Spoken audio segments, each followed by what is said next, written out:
திமுக இல்ல, நிச்சயமா அதிமுக தான். கடைசி நேரத்துல இபிஎஸ் அவரு இப்படி ஒரு ஆஃபர் கொடுத்திருக்காரா தேமுதிகவுக்கு? வாங்க என்னாச்சுங்கிறத பார்க்கலாம். தமிழக அரசியல் களத்துல தேர்தல் சூடு பிடிச்சிருக்க நிலையில தேமுதிகவோட கூட்டணி நிலைப்பாடு குறித்து புதிய தகவல் வெளியாகிருக்கு. தொடக்கத்துல திமுக கூட பேச்சுவார்த்தை நடத்தி வந்தாங்க. திடீர் திருப்பமா அதிமுக தலைமையிலான கூட்டணியில தேமுதிக இணைய வாய்ப்புள்ளதா தெரியுது. இந்த திடீர் மனமாற்றம் அரசியல் வட்டாரத்துல உற்று நோக்கப்படுது. அதாவது கூட்டணி பேச்சுவார்த்தையில தேமுதிக முன்வைத்த இரட்டை இலக்க தொகுதி கோரிக்கையை அதிமுக தான் ஏற்றுக்கொண்டிருக்காங்களாம். தேமுதிகவுக்கு 10 சட்டமன்ற தொகுதிகள் மற்றும் ஒரு ராஜ்யசபா சீட்டெல்லாம் கொடுக்க போறாங்களாம். இந்த கௌரவமான எண்ணிக்கையிலான இடங்கள் வழங்கப்படுறதுனால தேமுதிக நிர்வாகிகள் தொண்டர்கள் உற்சாகமா இருக்கிறதா தகவல் வெளியாகிருக்கு.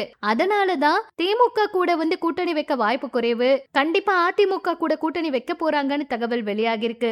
அதிமுக பக்கம் பிரேமலதா விஜயகாந்த் அவர்கள் சாய்ந்திருக்கிறதா தகவல் வெளியாகிருக்கு. பிரதமர் மோடி அவர் தமிழகத்துக்கு வருகை தர உள்ள நிலையில இன்னும் ஓரிரு நாட்கள்ல இந்த கூட்டணி அதிகாரப்பூர்வமா அறிவிக்கப்பட வாய்ப்பு இருக்கு அப்படின்னும் அதிமுக, பாஜக, பாமக உள்ளிட்ட கட்சிகள் ஏற்கனவே ஒரு வலுவான அணியா தென்படும் வேளையில தேமுதிகவோட வருகை அந்த கூட்டணியோட பலத்தை மேலும் அதிகரிக்கும்னு எதிர்பார்ப்பு இருக்கு. பொறுத்திருந்து பார்க்கலாம். இது பற்றி உங்களோட கருத்துக்களை சொல்லுங்க.